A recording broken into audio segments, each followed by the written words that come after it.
अस्सलामु अलैकुम वरहमतुल्लाहि वबरकातुह। मेरा नाम विजय सोनी है। मैं मध्य प्रदेश एमपी से आया हूँ। एक छोटा सा काम करता हूँ यहाँ, और मैंने सुना कि यहाँ जाकिर का प्रोग्राम हो रहा है। मेरे अंदर ऐसा कुछ भी नहीं है। मैं मानता हूँ कि खुदा अल्लाह पाक एक है, ईश्वर एक है। कुरान, बाइबिल, हर जितने भी मज़हब कभी किसी को गलत राह नहीं दिखाते, फिर भी इंसान भटकता है। क्यों? आज लोगों को बीमारियाँ हो रही, ट्रेन से जा रहे हैं, गिरते हैं, मरते हैं, बीमारियाँ, अंधे, लंगड़े, लूले। क्यों? ऐसी क्या कमी है? अल्लाह पाक से हमको दुआ करना चाहिए कि हमें अल्लाह पाक एक नेक इंसान बनाए और दुनिया में रहना चाहिए। फिर भी ऐसा क्यों? भाई साहब का सवाल है कि वो मानते हैं कि अल्लाह सुब्हानहू तआला एक है, और वो कहते हैं कि बाइबल, कुरान, वेद, ये सब मज़हब की किताबें सही चीज़ सिखाते, फिर भी इंसान भटकता क्यों? ये कहना कि सारी मजहबी किताब जो आज मौजूद है सही कहती है, मैं इस बात को नहीं मानता हूँ। मैं एक तालिब इल्म हूँ, मैं बाइबल पढ़ चुका हूँ, वेद पढ़ चुका हूँ, गीता पढ़ चुका हूँ और कुरान मजीद भी पढ़ चुका हूँ। कुरान के अलावा जितनी दीगर मज़ाहिब की किताब है, इन सालों में इनमें मिलावट हो चुकी है। बाइबल के स्कॉलर्स कहते हैं कि Bible has been corrupted, it has been concocted, it has been fabricated. तो कुछ चीज़ लेकिन बाइबल में अब भी सही है, कुछ चीज़ सही है, कुछ चीज़ गलत है। बाइबल में कितनी अनसाइंटिफिक चीज़ें हैं। खाली आप पहली बुक पढ़ेंगे जेनेसिस चैप्टर नंबर 1, उसी के अंदर आपको कई अनसाइंटिफिक चीज़ मिलेंगे। इसमें लिखा है book of Genesis chapter number 1 verse number 16 में कि खुदा ने दो बॉडीज बनाए, दो लाइट देने के बॉडीज बनाए जो रोशनी देती है। सूरज जो दिन में रोशनी देता है, चांद जो रात में रोशनी देता है। आज की साइंस कहती है कि चांद की खुद की रोशनी है ही नहीं, वो रिफ्लेक्टेड लाइट है। उसका मतलब बाइबल के अंदर खुदा ने गलती की नहीं। इसमें इंसान ने मिलावट की। और ऐसे में सैकड़ों मिसाल दे सकता हूँ, वक्त की किल्लत होने की वजह से नहीं देना चाहता हूँ। इसी तरीके से वेद में भी मिलावट है, ओल्ड टेस्टामेंट में मिलावट है, न्यू टेस्टामेंट में। कुरान एक वाहिद मजहबी किताब है जो 1400 साल के बाद भी माशाअल्लाह पाक है, क्योंकि अल्लाह सुब्हानहू तआला फरमाते कुरान मजीद में सूरह हिजर सूरह नंबर 15 आयत नंबर 9 में कि मैंने ये कुरान नाजिल किया हूँ और मैं इसकी हिफाजत करूँगा। मतलब जितनी मजहबी किताब पहले आए वो सिर्फ एक वक्त के लिए थी, इसीलिए खुदा ने उसे अहम नहीं समझा कि उसे महफूज रखे, क्योंकि कुरान मजीद इंसानियत के लिए आखिरी पैगाम है। अल्लाह ताला खुद अपने आप पे लेते हैं और कहते हैं कि इस किताब में कोई भी मिलावट नहीं कर सकता। और इस किताब के ज़रिए अगर आप पढ़ेंगे तो कभी भी भटक नहीं सकते। पढ़ने के बाद अगर उस पर अमल करेंगे तो कभी भी नहीं भटक सकते। पढ़ने के बाद उसके ऊपर अमल नहीं करेंगे तो भटक सकते हैं। आप पूछते क्यों इंसान भटकते? क्योंकि ये इंसान की फितरत है। इंसान को अल्लाह सुब्हानहू तआला ने फ्री विल दिया है। फ्री विल मतलब आपको इजाज़त दी है कि आप अल्लाह की बात को माने और चाहे तो न माने। बाकी जितनी अल्लाह की मखलूक़ात है, all the creation, have got no free will except for जिन एंड इंसान। इंसान और जिन को छोड़ के बाकी क्रिएशन को कोई भी फ्री विल नहीं है। इंसान अल्लाह की सबसे बेहतरीन क्रिएशन है, जिसमें अल्लाह ताला फरमाते कि इंसान चाहे तो अल्लाह के अहकामात पे अमल कर सकता है, चाहे तो नहीं कर सकता है। अगर आप अमल करेंगे तो आप फरिश्ते से भी ऊंचे हैं, क्योंकि फरिश्ते को कोई इजाज़त नहीं अल्लाह के खिलाफ जाने के लिए। जो अल्लाह बोलता मानते। अगर आपके पास फ्री विल होने के बाद आप अल्लाह की बात मानते तो आप फरिश्ते से भी ऊंचे हैं। अगर नहीं मानेंगे तो आप फिर शैतान जैसे बन जाते। तो ये इम्तिहान है।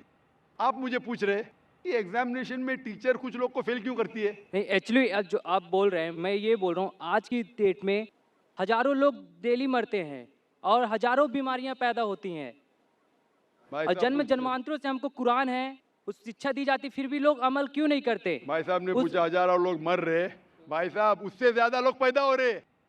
हजारों खुदा लोग मर रहे, उससे ज्यादा लोग पैदा हो रहे हैं। पैदा हो रहे ये हैं ना। मरने से आप जहन्नम में नहीं जाएंगे। मरना मतलब इम्तिहान का टाइम, घंटी बज गई। इंसान एक भाई साहब, हाँ आप सवाल करें, मुझे जवाब देना है, बाकी लोग भी ठहरे हुए। जी जी आप अगर सवाल पे सवाल पूछते जाएंगे तो बाकी लोग को वक्त नहीं मिलेगा। जी उसूल है क्या, एक सवाल पूछना। मैं जी। आपको 2 की इजाजत दिया, 3 की दिया। आप अगर बहस करने लगेंगे तो मुश्किल हो जाएंगी। नहीं नहीं, बहस नहीं कर रहा। नहीं, क्योंकि ये सवाल जवाब का सेशन है। आप जो सवाल के उसका जवाब नहीं सुने, दूसरा सवाल पूछ रहे। आपने पूछा कि हजारों लोग मर रहे, तो मैं कह रहा हूं कि हजारों लोग पैदा भी हो रहे, फिर भी पॉपुलेशन का प्रॉब्लम है। हजारों बीमारियां पैदा हो रही हैं। अब बीमारी से लोग अगर मर रहे हैं अल्लाह ना। की इबादत करेंगे, कुरान की मुताबिक चलेंगे तो क्यों बीमारी फैलेगी?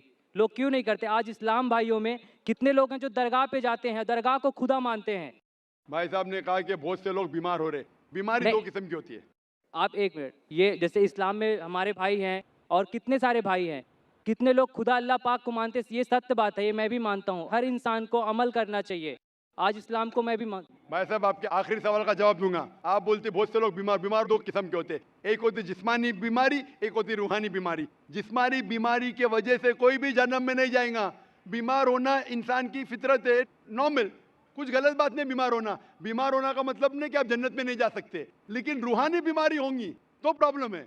बहुत से लोग कहते अपने आप को मुसलमान, अगर शिर्क करते तो उसे जन्नत नहीं मिलेंगी। मैं आपसे पूछना चाहता हूँ, बाकी लोग को छोड़ो, आप एक खुदा में मानते? खुदा को मानता हूँ। आप बुत परस्ती को गलत समझते हैं, सही समझते? गलत है ना वो? आप मानते कि मोहम्मद सल्लल्लाहु अलैहि वसल्लम आखिरी पैगंबर है? अभी खुदा तो एक है, अभी अल्लाह ताला कितने पैगंबर भेजता है ये मैं भी नहीं जानता। लेकिन मुझे ईमान रखना पड़ेगा जितने पैगंबर है वो सही है, और आखिरी पैगंबर पे तो ईमान रखने पड़ेगा। मैं भी नाम नहीं जानता हूँ जितने पैगंबर है। मोहम्मद सल्लल्लाहु अलैहि वसल्लम फरमाते कि इस जमीन पे 1,24,000 पैगंबर है, नाम से सिर्फ 25 का जिक्र है कुरान मजीद में। मैं उन पे ईमान लाता हूँ, लेकिन अमल करता हूँ आखिरी पैगंबर की सुन्नत और सीरा पे। मैं पूछना चाहता हूँ, आप मानते हैं कि मोहम्मद सल्लल्लाहु अलैहि वसल्लम आखिरी पैगंबर है?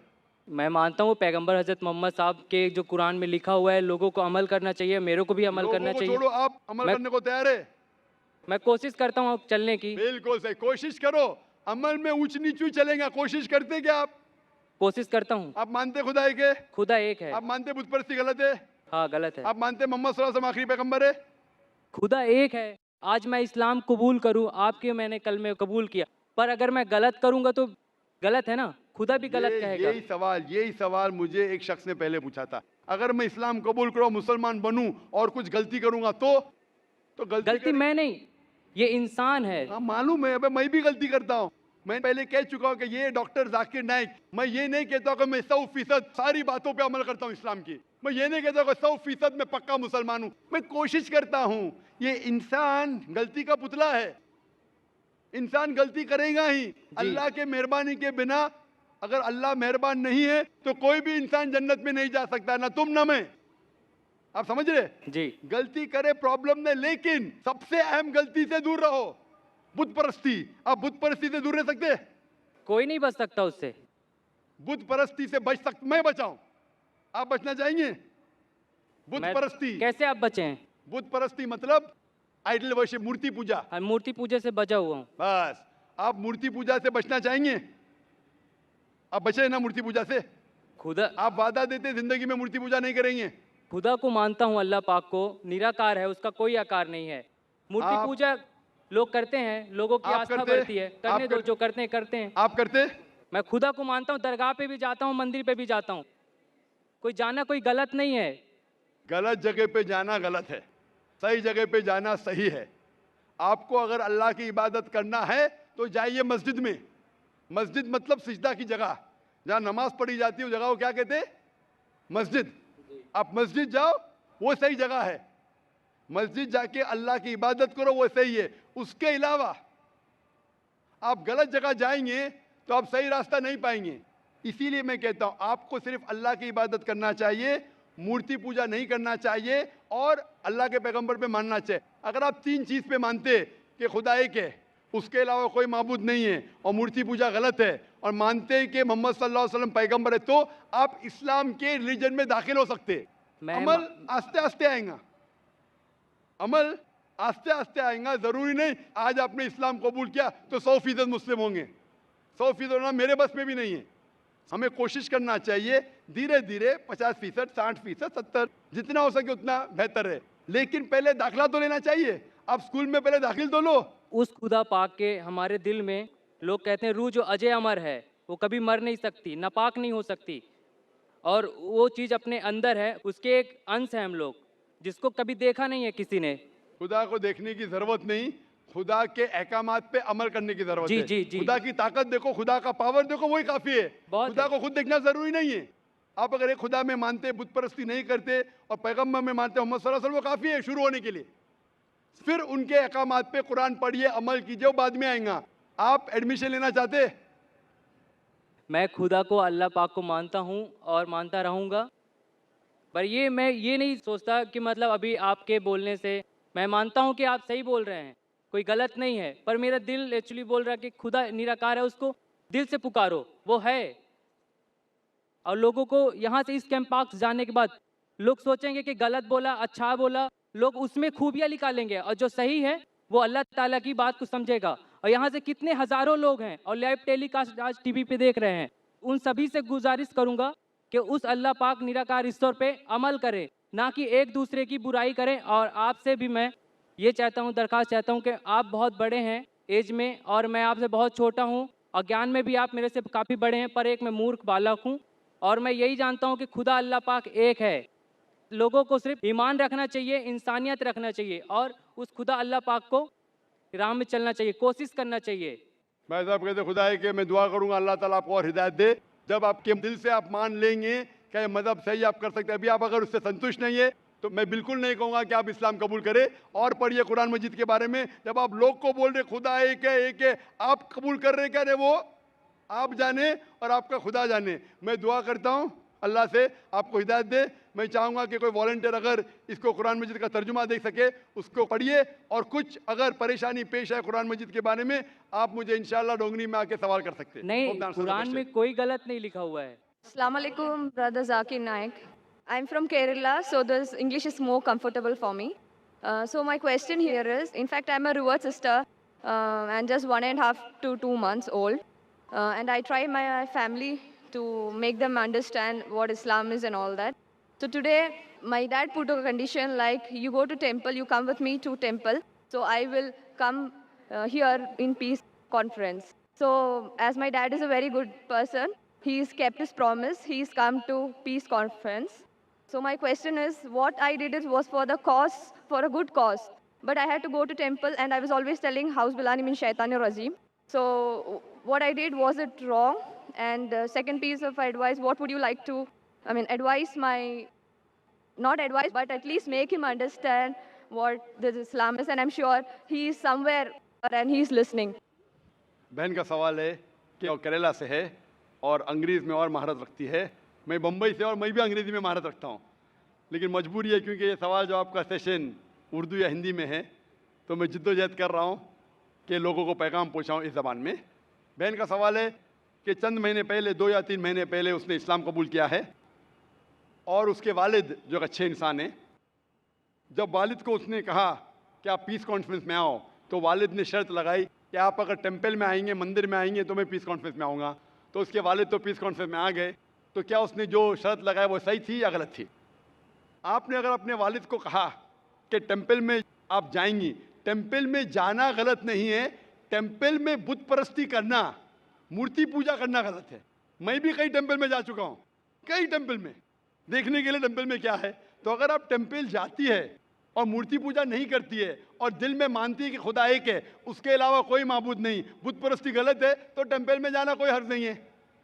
लेकिन टेंपल के सामने अगर आप सिजदा करेंगे मूर्ति को तो गलत है। तो अगर आपने वादा किया है अपने वालिद से कि टेंपल जाएंगे, बेशक जाइए उसके साथ, लेकिन बुत परस्ती मत कीजिए। Don't do idol worship. You can go to the temple but don't do idol worship. Doing idol worship is wrong. If you believe in your heart that there is one God and idol worship is wrong, going to temple is no problem. तो जब तक आप बुत परस्ती, मूर्ति पूजा नहीं करती, आप temple जा सकती है। और आपने कहा कि आपके वालिद से कुछ बात कहूँ ताकि इंशाअल्लाह उसे हिदायत मिले।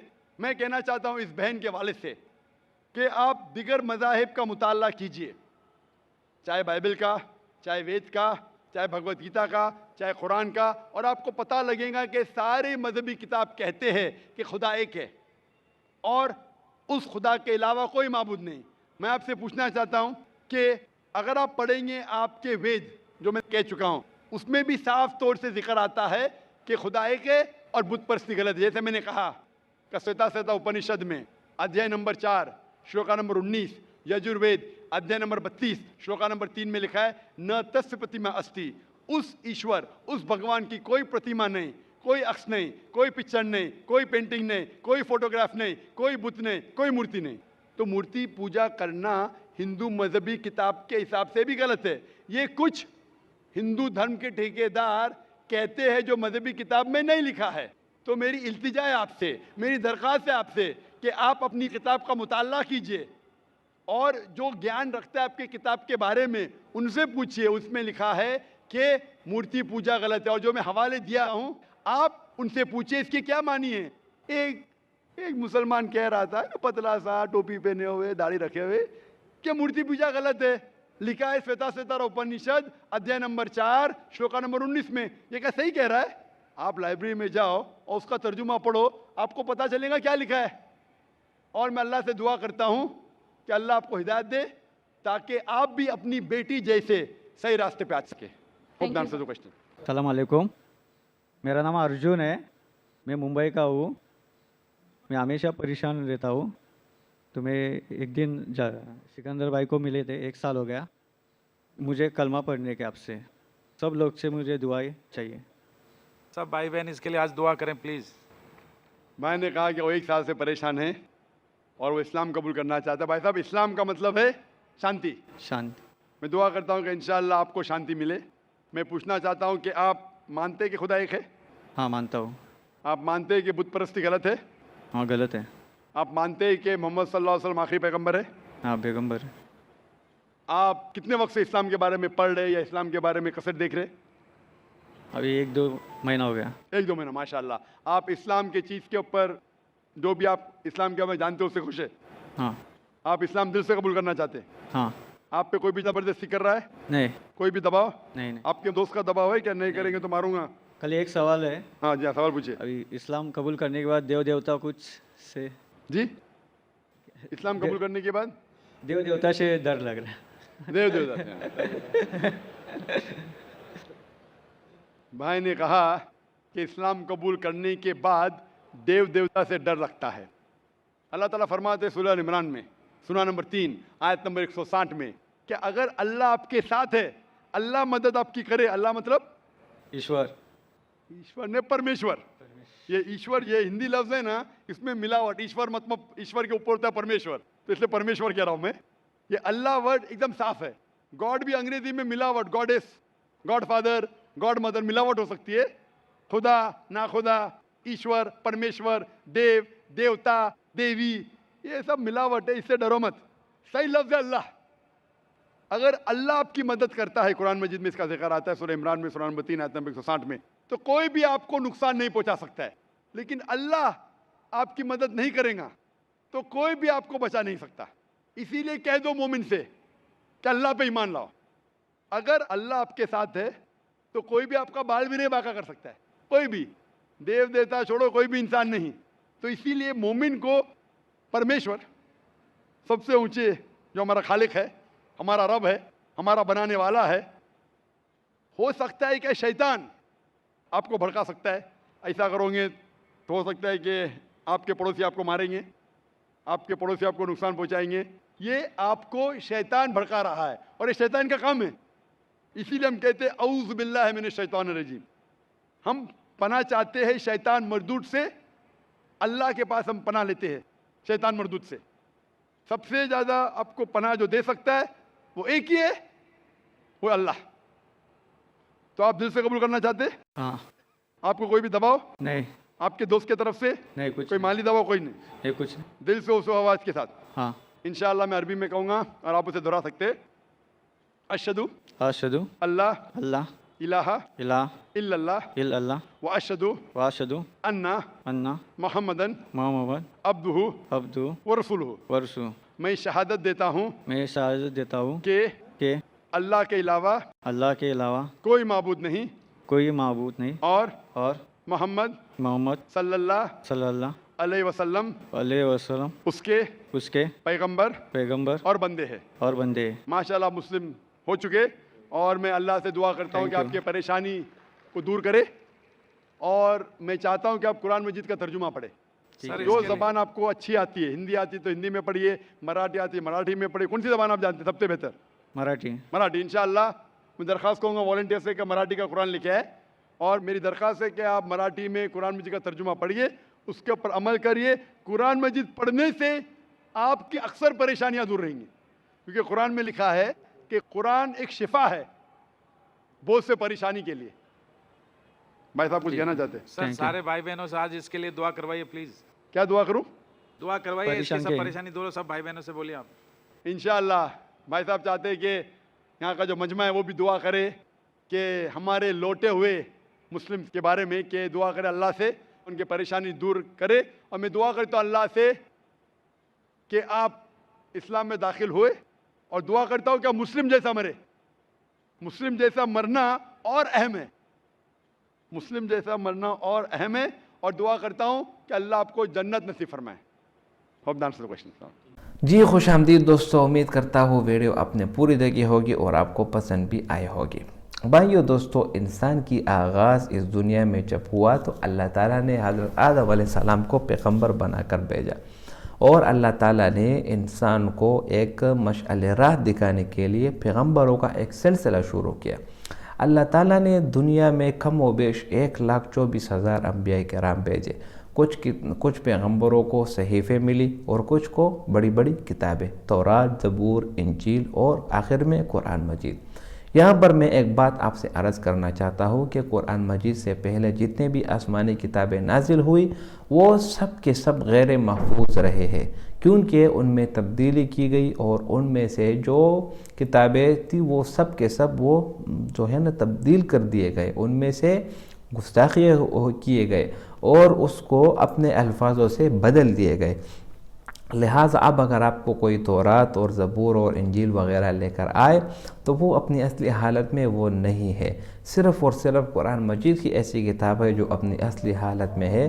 कुरान में अल्लाह ताला फरमाते हैं इन्ना नहनु नज़्ज़लना ज़िक्रा व इन्ना लहू लहाफ़िज़ून। तो अल्लाह ताला फरमाते हैं इस ज़िक्र को हमने नाजिल किया और हम ही इसकी हिफाजत करेंगे। यही वजह है कि सिर्फ कुरान मजीद की दी हुई तालीमात उस पर अमल करना आजकल हर मुसलमान पर फ़र्ज़ है, बल्कि क़यामत तक आने वाले जितने भी इंसान हैं वो सब के सब इसी कुरान पर अमल करेंगे तो ही कामयाब होंगे।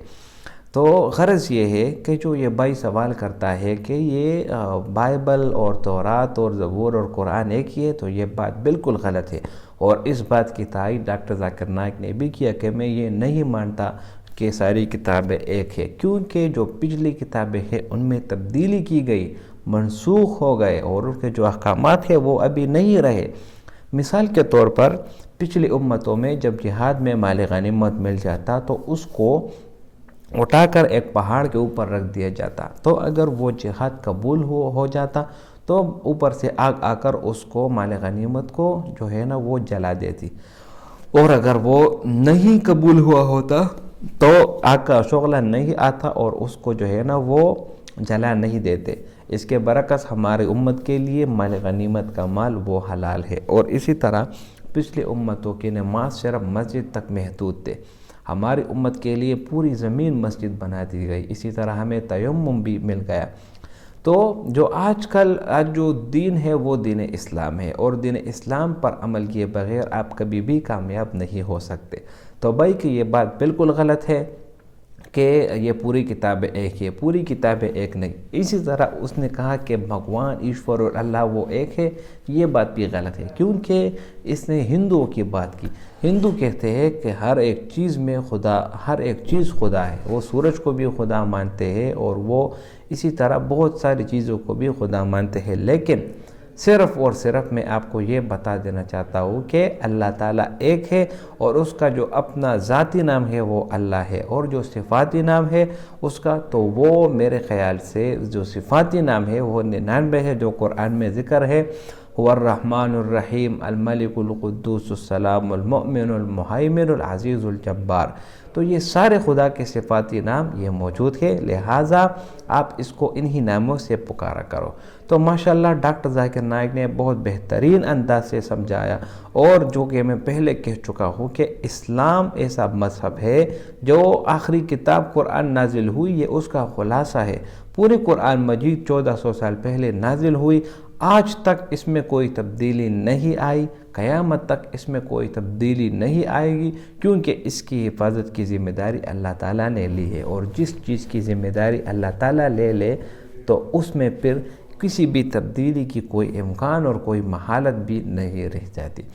तो उम्मीद करता हूँ वीडियो आपको पसंद आई होगी। अगर वीडियो आपको पसंद आए तो इस चैनल को सब्सक्राइब करें। बहुत शुक्रिया।